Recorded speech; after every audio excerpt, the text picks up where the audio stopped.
슈마 아도나이 베야푸츠 오예베카 베야누스 메사네카 미파네카. 여호와여 일어나사 주의 대적들을 흩으시고 주를 미워하는 자가 주 앞에서 도망하게 하소서. 샬롬 생각하는 성경 홀리아미입니다.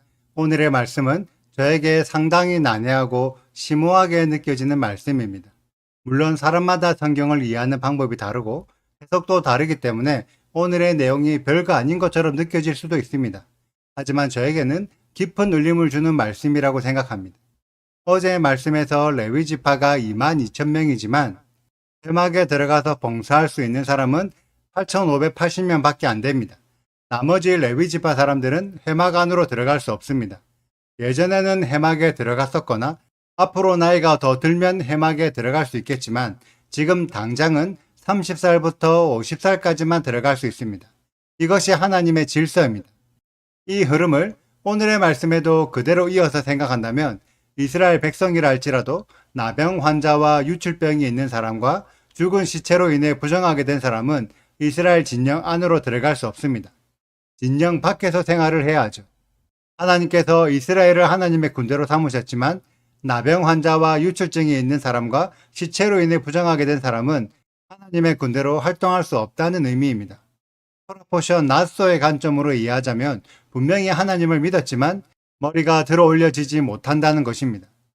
분명히 성경에는 회막 안으로 들어갈 수 있는 자와 들어가지 못하는 자, 하나님의 군대로 세워지는 자와 세움을 받지 못하는 자, 머리가 들어 올려지는 자와 올림받지 못하는 자가 나누어진다고 기록되어 있는데 많은 교회에서는 이 차이를 설명해 주지 않습니다.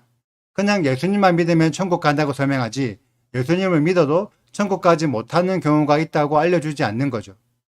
과연 이 차이가 무엇일까요? 토라포션 메조라에서도 설명을 드렸지만 나병에 걸리거나 유출병이 있다면 생명이 감소하고 있는 상태라고 볼 수 있습니다.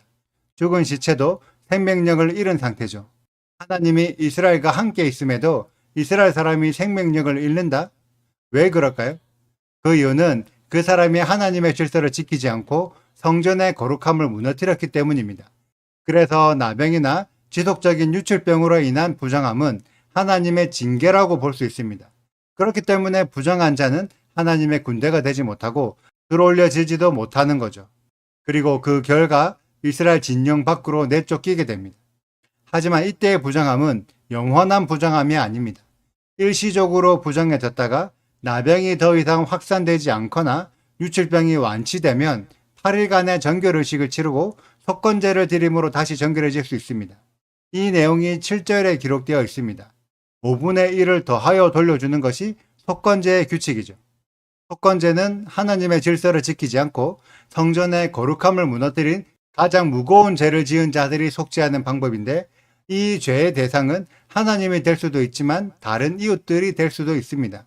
그래서 유대인들은 6절의 말씀을 다른 이웃들의 물건을 훔친 도둑질의 죄라고 해석하고 있습니다. 그래서 도둑질한 물건은 5분의 1을 더하여 속죄의 변상을 해야 한다고 가르치고 있죠.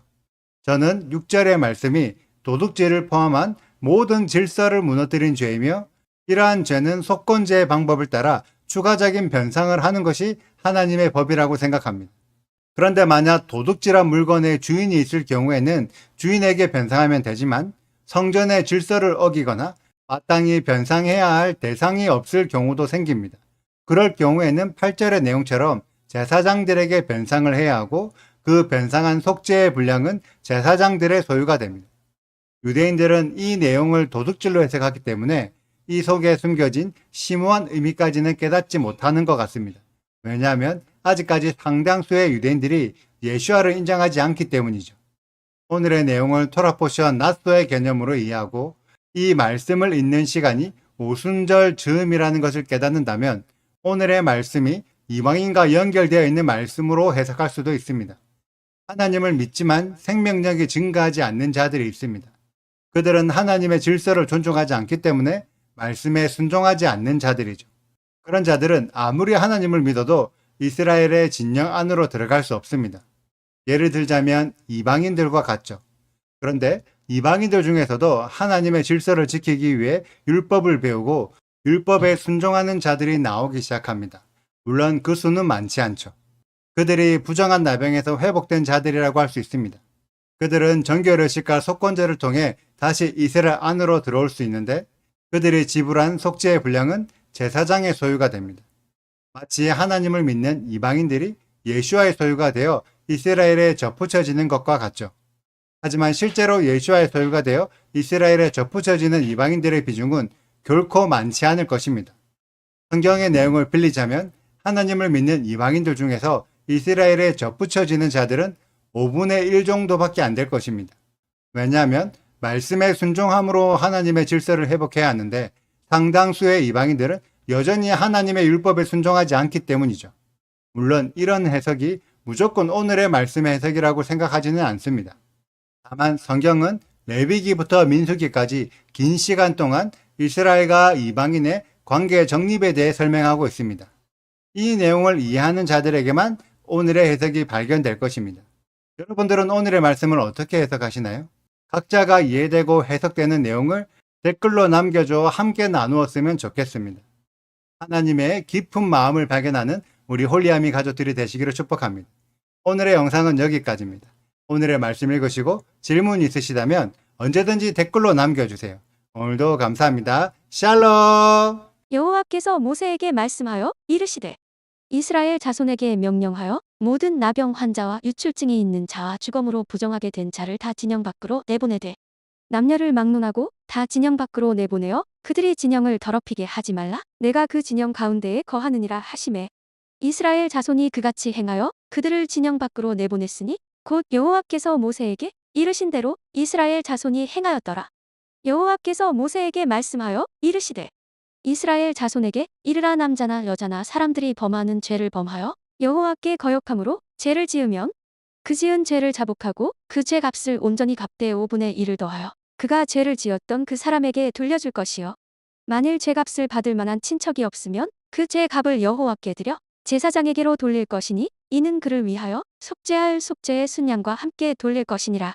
이스라엘 자손이 거제로 제사장에게 가져오는 모든 성물은 그의 것이 될 것이라. 각 사람이 구별한 물건은 그의 것이 되나니 누구든지 제사장에게 주는 것은 그의 것이 되느니라. 구독과 좋아요를 눌러주세요. 그리고 알림 설정도 해주시고요. 그리고 하트도 꼭 눌러주세요. 슈바 아도나이 리베보트 할레페 이스라엘 여호와여 이스라엘 천만인에게로 돌아오소서.